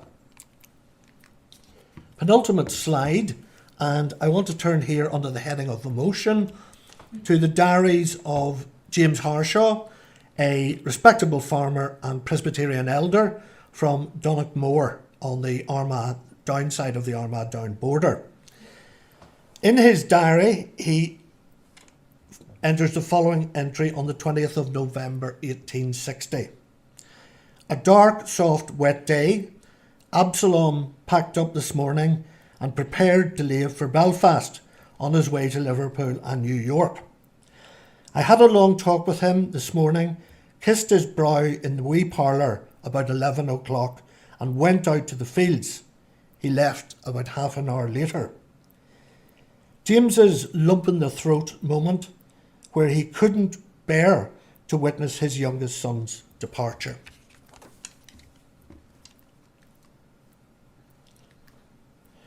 One thing I would argue that Protestants and Catholics genuinely did do together in the 18th and 19th and indeed 20th centuries was to leave.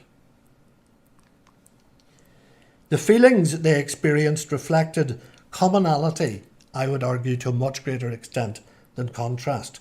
Thank you very much for your time.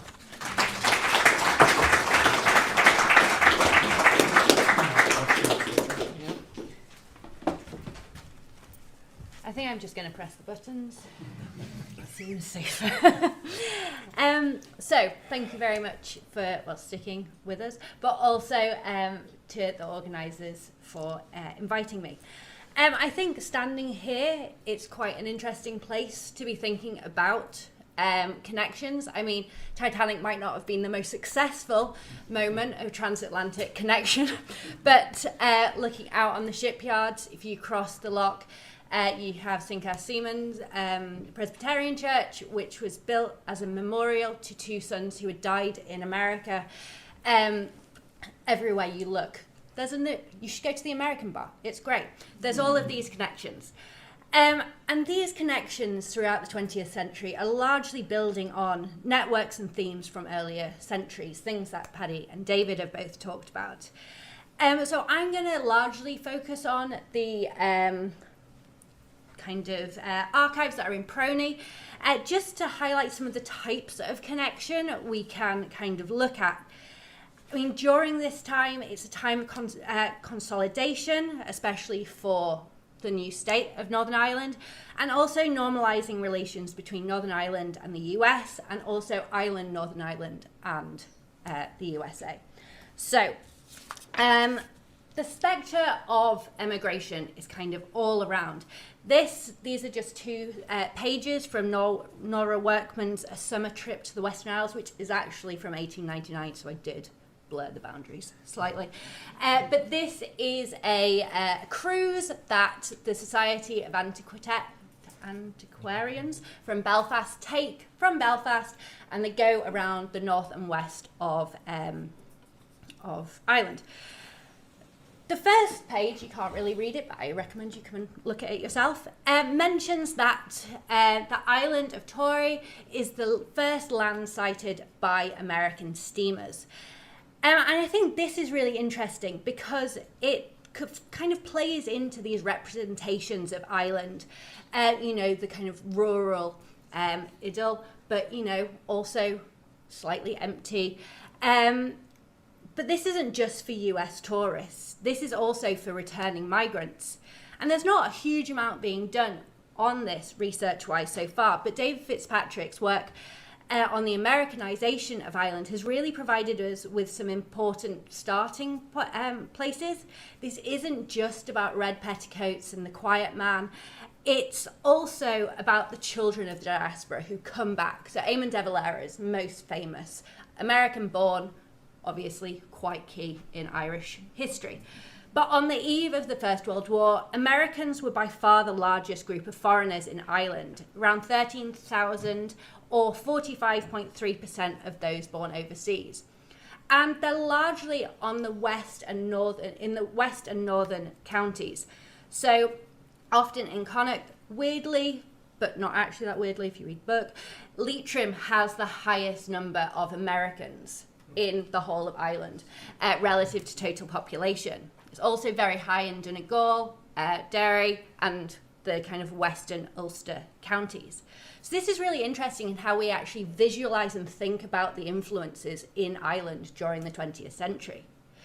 On the second page, we also meet Jane Getty, who's on Innismurray, who can speak English, similar to what Paddy was talking about, as well as Irish, and she talks about how she must go out as a servant to America in spring. She says, I don't want to go, but some of us must go every year from Innismurray, as there is not enough food for all, and whoever goes away is always homesick for the old home. Then Nora goes on to talk about the ruins of the building and the kind of remnants of community life.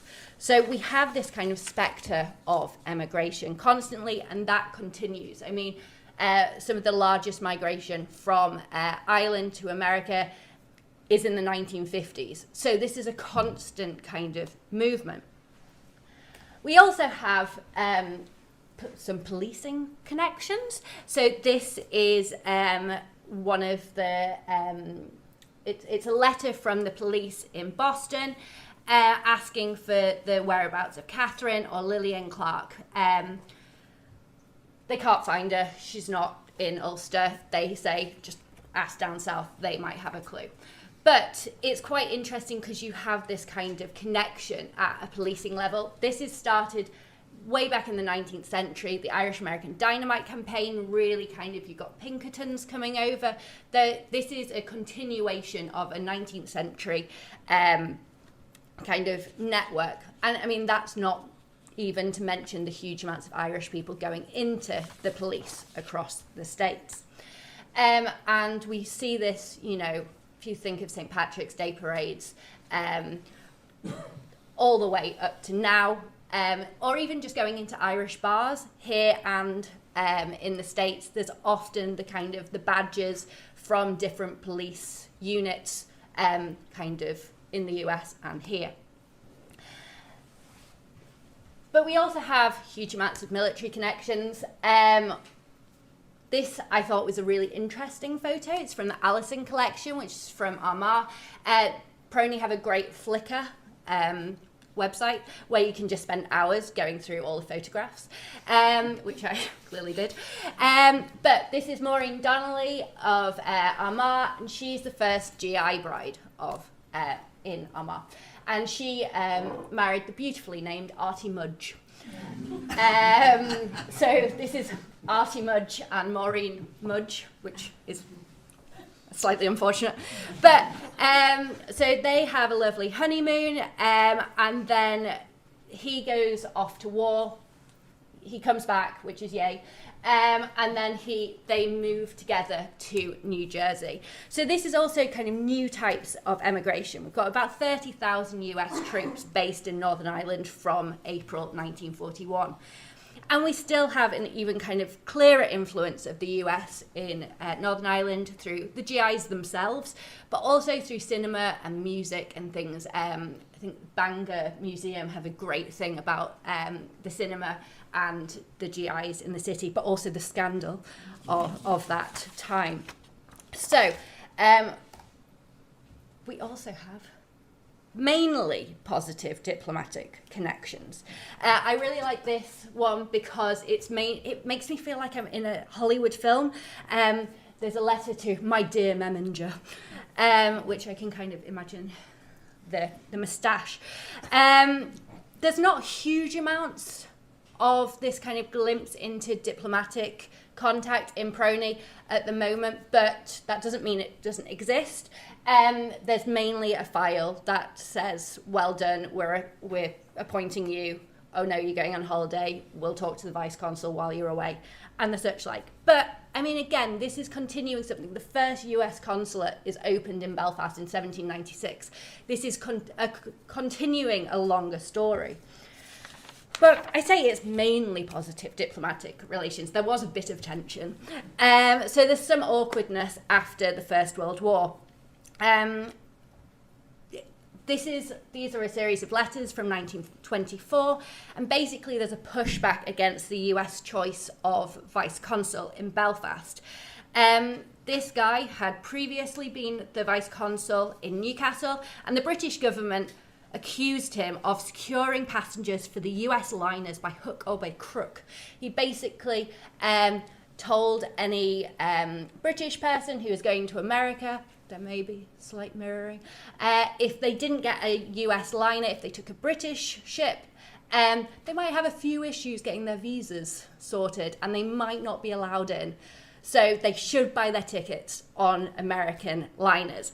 They kick off up a big fuss, but basically the US do their own investigation and ignore everything the British Foreign Office say. So he is appointed vice consul in Belfast. It causes, well, they're not happy.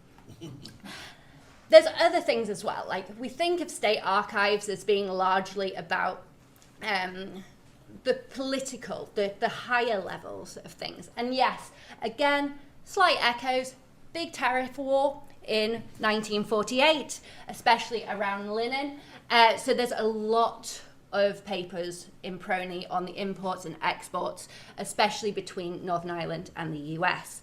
But there's also letters from, for example, the Belfast trades unions urging the US government to show clemency in the prosecution of leaders of the US Communist Party in 1953. So we have these kind of more kind of left-wing attempts to influence, but these transnational connections, so not just at the top bits of society, but throughout kind of civil society.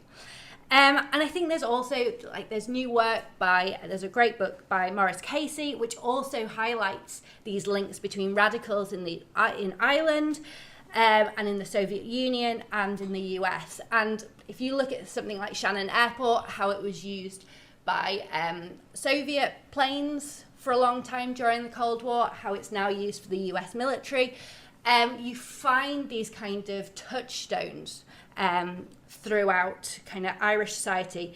But yeah, these transnational connections of people, organisations and ideas. I am keeping an eye on time, don't worry. We also have educational connections. And these start off as kind of learning between the Northern Irish government, for example, is thinking about their licensing and temperance reforms in the 1920s. So they're getting loads of paperwork and information about how prohibition's going in the US. So they're learning from each other. But these are from the Riddle papers, or so if you know Belfast, Riddle Hall was the kind of women's hostel for Queen's University Belfast. Now it's the fancy business school. They do a very good cup of tea and scone. But these are letters and reports from the International Federation of University Women. And you find that they're comparing, Miss Allen is coming over from the States to report on women's hostels at the universities there, what education is like in a state and a private university. But we also have, again, these formal and informal networks and information sharing, and the international students that we still welcome and also send abroad. Obviously, if we're looking at the 20th century, gets a little political, we have the kind of battle for hearts and minds. And this is another continuing theme from the 18th and 19th century. We have the physical visits, and a lot of these records haven't been released yet here, or, well, really anywhere. But we have the physical visits. So Basil Brooke, who is the Prime Minister, he went to the States in 1950. His plane broke. He got there, but he had to go a few times, had to try. So there are papers relating to that. But we also have things like Bernadette Devlin going across, Billy Graham, the evangelical minister, came over to Northern Ireland. But we also have a lot of papers worrying about basically public sentiment in the US. You can look at Fred Crawford's diary, 1920. He's like, oh, the Republicans have got all the guns from America. They're not giving us any. Whereas, and we obviously see this throughout the 20th century. But we also have a lot of letters from 1953, for example, from the Unionist headquarters, writing to Ulster expats on the need to counter anti-Ulster propaganda in the overseas press, including in North America. So we have all of these connections, and this is something that there's been more work done every day. So finally, the peace process, obviously the big thing. Had all the celebrations of it last year, but with the peace process and also the conflict, there were things like the Ulster Project, which started in 1975. So again, that kind of connections of people. We also have the continuing of non-government connections. So the Oma Bluegrass Festival, the Ulster American Folk Park, Epic Museum down south. I was there talking to a load of Irish Kentuckians the other day.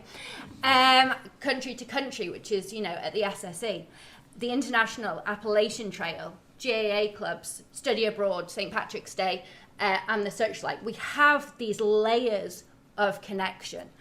And yes, I think we do need to, hopefully I have given you a few glimpses of the ways of looking at these connections, not only at a state level, which do tend to emphasize certain narratives, but by looking at all of these kind of glimpses that you might not see immediately, they can kind of be part of a patchwork quilt of insights into these connections. Thank you very much.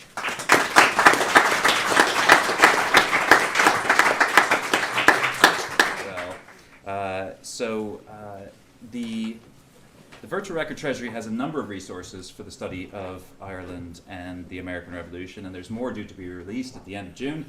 My colleague Tim Murta and I are working on an Age of Revolutions portal that will gather different materials together, the records of the Chief Secretary's Office, debates of the Irish Parliament, and these will be all online at virtualtreasury.ie. PRONI, on the other hand, is another rich vein that researchers can exploit, as well as students and the general public, for the study of Ireland and America across the centuries, as you saw in these talks, in the records that each of the speakers touched on. And so the question that I wanted to ask, and I'm kind of merging a couple questions here, but I suppose over the next year or so, we're going to be thinking about this 250th anniversary of the United States. We're going to be thinking about the American Revolution, and it's almost going to be kind of this developing conversation that happens about commemoration, about what we should commemorate, about what stories should be told. And so I guess my question to each speaker, based on their area of specialization, maybe on one of the sources that they talked about tonight, the question to them was just kind of, what stories do you want to be told? Are there stories yet to be told, or are there stories that have slipped from our awareness? And just to ask them to comment on that before opening to a couple of your questions. So I'll give you each a chance to respond. I don't know if one of you want to start first. Well, very briefly, I would love to see that the 18th century Ulster press and Belfast Newsletter, Londonderry Journal become digitally searchable, because I think that I know that they are partially, but there's so much value to be got from these, both at the level of family history and genealogy, but also in terms of tracing, for that period, perhaps more than in the 19th century, some of the bigger stories that are otherwise rather hidden. So I would, if I were to see developments, I'd certainly like to see, not to forget about the absolute central importance of newsprint in the period that Ian and I were considering, and to increase the kind of digital access to that material. And of course, it'd be wonderful to get more digital access to the American press, which is behind all sorts of paywalls for nearly all of us. The other thing I would love to see is so that the calendars of the Abercorn papers becoming digitised and searchable in the way that I'm delighted to hear the Drennan material is. Thanks, David. Yeah, that's great. This is like Christmas Day, isn't it? I mean, one thing, I might seem a bit incongruous because I had lauded PRONI for having this great collection of emigrant letters, and and Monday in this room we were talking about how that came about. But the reality, of course, is that the sad reality is that the vast majority of that kind of material has been destroyed, and that there is still material that could be acquired in outhouses and attics. There's a lot of immigrant correspondence still out there, so that would be great. And in a way, kind of linked to that, and thinking more about digital world and today, I'm always struck by the fact that the biggest single source that there is for history, never just migration history, are the files that sit in the genealogy offices and in people's private houses. So I know David is engaged in his own family history, but the material, the potential of all of that collectively at some point in the future through digitisation. We had a student in the Mellon Centre who works in Cavan genealogy. She took a sample of 500 of the files that they hold, and she created a database from it and then did a dissertation on the patterns that emerged. And it was a very, very powerful piece of work. And I think that was then, and still is, a model of what you could do, literally county by county. So that would be my dream. Yeah, fantastic. Yeah. I would echo a lot of what Paddy said. I think so much of the history is still dominated by elite men, and there are good reasons for it. They wrote a lot of the documents, but I think there's still so much to do. I think like Marion Casey's done some really interesting stuff on the material culture of these connections, especially in the 20th century. And I think there's loads more to do. Like I was looking at some nun archives, because that's what I do for fun and for my work. And there's all these petrified, like there are 2 nuns in St. Louis who were part of a French order, so you don't really know they're Irish at first, but they dug up their graves and they were petrified. Literally, they'd turned to stone. And this turned into a big ghost story. But these women had massive influences in their communities and further afield. And I think there's so much more to be done in thinking about a lot of the women who are going to and from, and also the other people that don't make it in. So, LGBTQ plus histories and things. There's stuff being done, but there's more to do. Excellent. Yeah, no, thank you for each of those, and I hope that we do see some of those stories. I hope whether it's through your own work or whether it's through work that emerges over the next year or so and beyond, hopefully those stories will be given the attention they deserve. I'm just going to give the audience an opportunity to ask a couple questions quickly before we wrap up. Does anybody have a question they'd like to ask the panel? Yeah. Paddy, I know we talk about this, and you say about that immigration was so much bigger in the famine years, but why do you think the Ulster famine story has largely been overlooked and not told?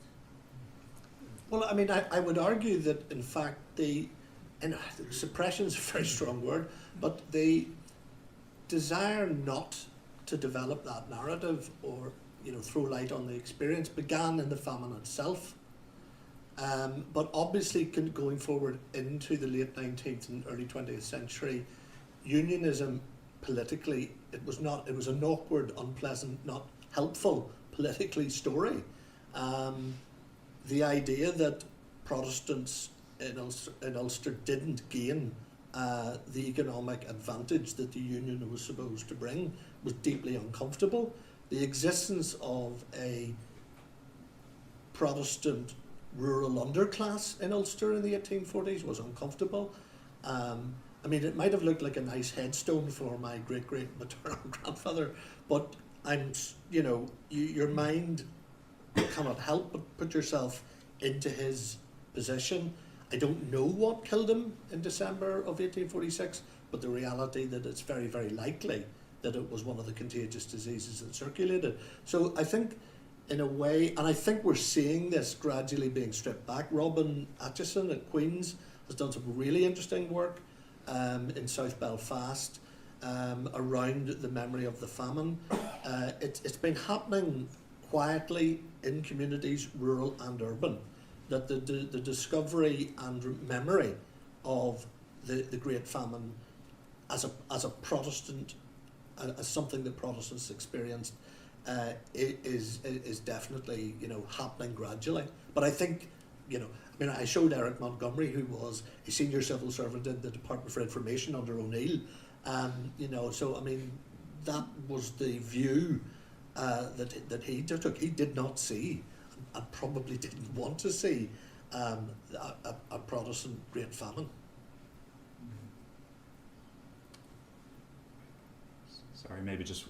Sorry to cut the question, maybe just a concluding question, because we are quite out on time. Yeah, go ahead, Steve. I'll let somebody else if Was there? there's another one. I think you. Okay. I was just to say, Paddy, and you and I have talked about this. There's a nearly similar number of Catholics and Protestants go in the 19th century, yet probably the majority of the records are from Protestant backgrounds. Yep. No, that's a fair comment. Fair comment. Yeah. What does that tell us? Well, number one, what it tells us, and it takes us back in a way to Ian's lecture about the kind of context in which, and again, David would have done work about, that really Presbyterians always, as far as the evidence suggests, had higher literacy rates right through, from the 17th century on. And that is connected, I can hardly not connect it to the scriptural background and the emphasis on the text of the Bible as certainly a key important influence. So the very fact that they have that greater literacy, I think there's probably more to it, but I think that's the central element in an answer to why there's an imbalance. I mean, it's very striking that Kirby Miller, who collected over 6,000 letters, had one letter written in Gaelic. It's an oral language, and so I think the answer to the question is an interesting and multi-layered one. But at the heart of it, in a sense, is the Bible and the relationship to the Presbyterians. All right, sorry to cut it there, but we're a bit over. So I just want to formally close the event by saying thank you so much to all the speakers and participants. I think we can all agree that we had a great lineup, and I think they delivered in a big way. I also wanted to point out that over the next year or so, PRONI is going to be organizing further events on America and Ireland, and we at the Virtual Record Treasury are as well. We have one that's going to take place in October, the 9th and 10th, so keep your eye open for those events. We'd love to see you again. And I think all that remains is just to thank you again for engaging, for being with us, and again to the speakers and all those who participated. So thank you so much, and I hope you have a nice evening.